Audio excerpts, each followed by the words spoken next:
Get ready for the dictation.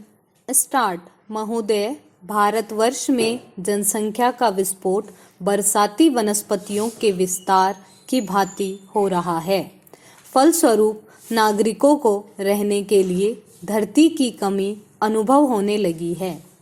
देहातों में रहने वाले अधिकांश लोग अपनी आजीविका उपार्जन के साधनों एवं प्रौद्योगिकी का लाभ न मिलने के कारण शहरों की ओर पलायन करने लगे हैं। दूसरी ओर शहरों की बढ़ती आबादी वहां के निवासियों के लिए विभिन्न संकट उत्पन्न करती जा रही है। ग्रामीण क्षेत्रों में विज्ञान व प्रौद्योगिकी का महत्व अभी तक ठीक तरह से नहीं समझा जा रहा है। एक सभ्य समुदाय में विज्ञान व प्रौद्योगिकी को ग्राम ग्राम तक पहुंचाने की क्षमता होना अनिवार्य है, चूंकि समूची सभ्यता का विकास विज्ञान व प्रौद्योगिकी पर निर्भर है। विज्ञान प्रकृति के अविज्ञात रहस्यों का अनुसंधान करने और प्रगति के साधन जुटाने में लगे हैं। प्रौद्योगिकी ही वैज्ञानिक प्रणाली की वह स्थिति है जो आगे बढ़ने और महानता को उजागर करने का मार्ग सुझाती है। दिनचर्या को नियोजित कर सुखमय जीवन व्यतीत करने की कला सिखाती है। वह सर्वोपरि कलाकृति सभी जनमानस को उपलब्ध होनी चाहिए। पैरा। विज्ञान व प्रौद्योगिकी को गांव-गांव तक पहुंचाने और प्रत्येक जनमानस को लाभान्वित करने में असाधारण पराक्रम की आवश्यकता नहीं है और न ही यह असंभव कार्य है। ग्रामीण जनता को उनकी भाषा में प्रौद्योगिकी की जानकारी कराने से जहां तक एक और प्रौद्योगिकी की लोकप्रियता बढ़ेगी, वहीं दूसरी ओर जनमानस का जीवन स्तर उन्नत होगा। आवश्यकता बस इस बात की है कि प्रत्येक प्रतिभा को नियोजित किया जा सके। विज्ञान की प्रगति तो चंद्रमा व शुक्र ग्रह तक छूने को लगी है, किंतु ग्रामों में उसकी जानकारी शून्य के बराबर है। प्रौद्योगिकी को ग्राह्य बनाने और गांव-गांव तक पहुंचाने में हिंदी भाषा का विशेष योगदान संभव है। लगभग 50% भारतीय किसी न किसी रूप में हिंदी से जुड़े हैं। अपनी सामर्थ्य और कार्य की विशालता का मध्यवर्ती संतुलन जितने अच्छे ढंग से हिंदी भाषा में बैठ सकता है, उतना शायद और किसी भाषा में नहीं। विज्ञान व प्रौद्योगिकी के हर विषय को हिंदी में अनेक तर्कों, तथ्यों, प्रमाणों और उदाहरणों के साथ प्रस्तुत करने की क्षमता है। आजकल इंजीनियरिंग व उच्च शिक्षा राष्ट्रभाषा हिंदी में दी जाने लगी है, ताकि विद्यार्थी का मानसिक विकास सुगमता से हो सके और वह विज्ञान व प्रौद्योगिकी का अनुसरण कर सके। पैरा।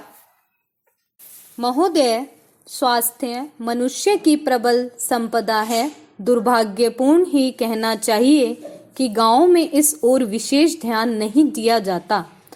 वहां स्वस्थ जीवन जीने की सतर्कता का पालन करने की कला सिखाई जानी चाहिए, जिससे बीमारी के पनपने व अकाल मृत्यु की संभावना से बचा जा सके।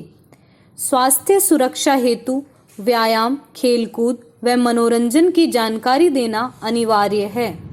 आधुनिक समय में प्रदूषण, नशेबाजी, व्यभिचार आदि की समस्याएं विभिन्न बीमारियों को जन्म दे रही है। बाल विवाह व बहुप्रजनन नारियों के लिए प्राणघातक हो रहा है। स्वास्थ्य रक्षक प्रवृत्तियों के संवर्धन व उन्नत प्रौद्योगिकी के समावेश से बीमारियों से आत्मरक्षा भी संभव है। ग्रामों में बढ़ती हुई जनसंख्या एवं घरों में प्राय शौचालय न होने के कारण गंदगी से भयंकर समस्या उत्पन्न हो रही है।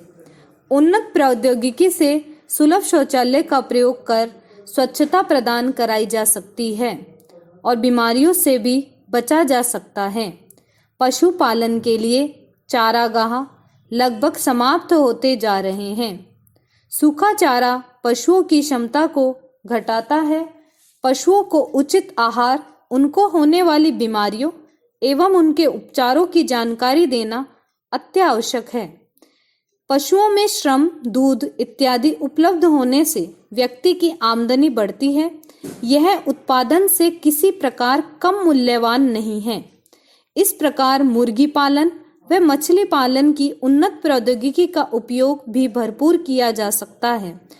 उन्नत प्रौद्योगिकी से मिट्टी की उपजाऊ शक्ति का ज्ञान, उचित फसल का चयन, उचित किस्म के बीज की उपलब्धि, पौधों में लगने वाली बीमारियों से बचाव कर उन्नत फसल और उचित मूल्य उपलब्ध हो जाते हैं।